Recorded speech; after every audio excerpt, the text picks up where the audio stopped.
ਪੰਡ ਭਾਈ ਦਿੱਤੇ ਮੈਂ ਨਾ ਇੱਕ ਦੀ ਚਾਹਣ ਲੱਗਾ ਹੁੰਦਾ ਕਹਿੰਦਾ ਅਸੀਂ ਵੀ ਮੈਂ ਕਿਹਾ ਹਾਂ ਕਹਿੰਦਾ ਆਪਣੇ ਕੋਲ ਪਾਣੀ ਇੱਕ ਮੈਂ ਵਾਪਸ ਨਹੀਂ ਪਿੱਛੇ ਉਹਨੇ ਧਿਆਨ ਦੇ ਕੇ ਕੰਮ ਮੈਂ ਕਿਹਾ ਲਿਆਉਣ ਦੀ ਫਿਰ ਲੈ ਗਿਆ ਦੂਜੇ ਦਿਨ ਆਇਆ ਪਟਵਣ ਨੇ ਮਤਾ ਹਾਂ ਠੀਕ ਹੈ ਉਹਦਾ ਮੈਂ ਕਿਹਾ ਪੱਟੀ ਵੱਲ ਲੈ ਦੇਖਣ ਲੱਗਾ ਚੱਕੇ ਮਿਲ ਕੇ ਲਿਆ ਤੁਸੀਂ ਉਹਨੇ ਮੇਰੇ ਪੱਟੇ ਆ ਕੋਈ ਥੋੜੇ ਨਹੀਂ ਮੈਂ ਕਿਹਾ ਮੈਂ ਤੈਨੂੰ ਮਿਲੂੰ ਕਿ ਹੋ ਭੈਣ ਦਾ ਚੁੱਗਾ ਕੱਲ ਮੈਂ ਕਿਹਾ ਇੱਕ ਵਾਰੀ ਪਾਣੀ ਦੇ ਚੱਲ ਨਹੀਂ ਮੇਰੇ 2 ਦਿਨ ਤੋਂ ਕੁਛ ਸੀ ਮੈਂ ਕਿਹਾ ਮਿਲਾ ਨਹੀਂ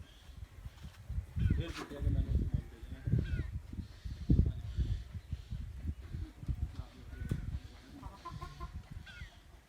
ਆਹ ਬੜੀ ਜਿਹੀ ਕੁੱਤੀ ਦੀ ਮੋੜੀ ਪੱਟੀ ਦਾ ਉਹ ਦੋ ਪੱਟੀ ਪਤਾ ਇਦਾਂ ਦੀ ਚੀਜ਼ ਮੈਂ ਤਰੀਕਾ ਲਾ ਮੈਂ ਠੀਕ ਲਾ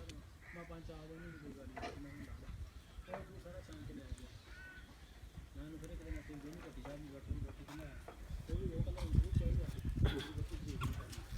ਇਹ ਕਹਿੰਦਾ ਤੂੰ ਨਹੀਂ ਖਾਂਦੀ ਮੇਰੀ ਬੱਟੀ ਬ੍ਰੇਕ ਖਾਂਦੀ ਯਾਰ ਮੈਂ ਕਿਹਾ ਨਜ਼ਰੀਆ ਪੂਰਾ ਲੈ ਜਾਣਾ ਹਾਂਜੀ ਤੇ ਮੈਂ ਕਿਹਾ ਤੇਰੀ ਬੱਟੀ ਪੱਤੇ ਤੇ ਬਾਲੋਂ ਤੂੰ ਗੁੱਡੀ ਦੇ ਮੈਂ ਕਿਹਾ ਤੋਂ ਬੱਟੀ ਨਾ ਵੇਚੋ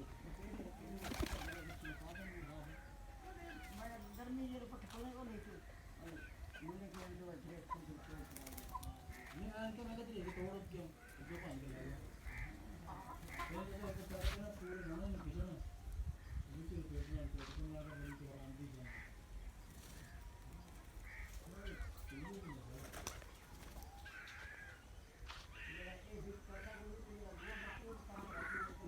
कोई बात बोल रही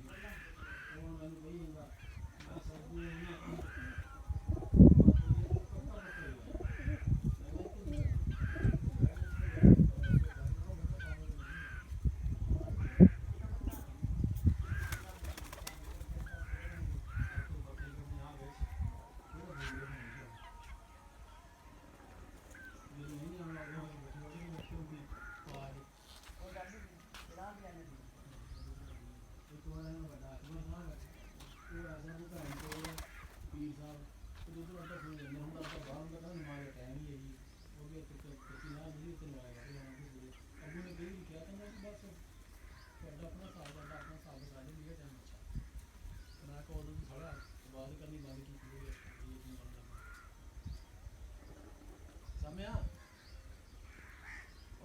देखिए ना उधर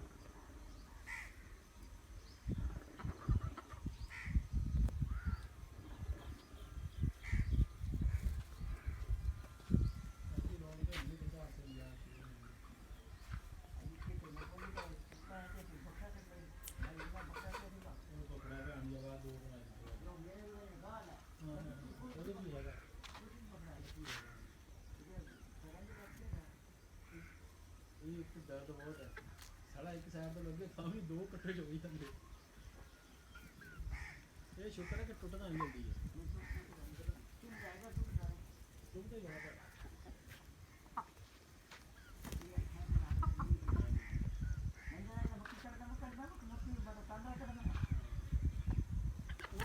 मारने की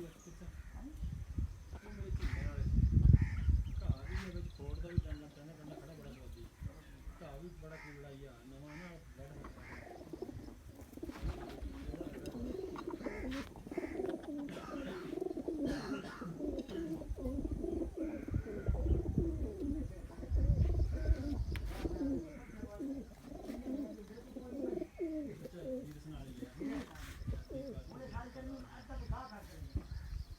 मेरी जब कसना दिया था ना तो नहीं ये काम सीधा सीधा मैंने कहा बोले मैंने बड़ा शौक है कि डंगर में मरी है